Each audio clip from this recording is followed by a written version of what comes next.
My favorite subject in school clearly was science. I was really good at it. And my peers knew me because I was good at it too. So that sort of molded what I would do in the future. But there were also other activities at school that were great for me that I really liked. I had a chess class when I was in middle school, which I loved. And that really got me into chess, and I started playing chess and became a chess champion in my native Venezuela when I was a young child. And that taught me skills that I bring to life now as an adult.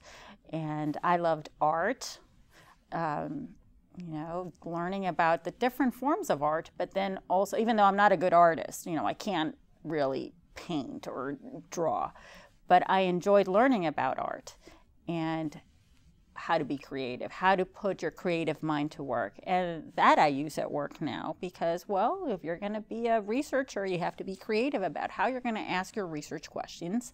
How are you going to look at a problem? So you have to find different angles from other people that are doing research in the same area and approach them from a different point of view. So you have to be creative like an artist. And I think those were some of the best school experiences in terms of favorite subjects.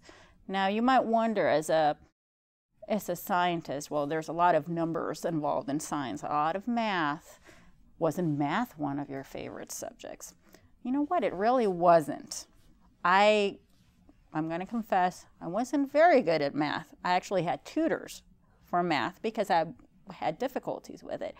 But then now, as an adult, I look back and I realize, now that I use math a lot every day, I realize you don't have to be the best at that subject.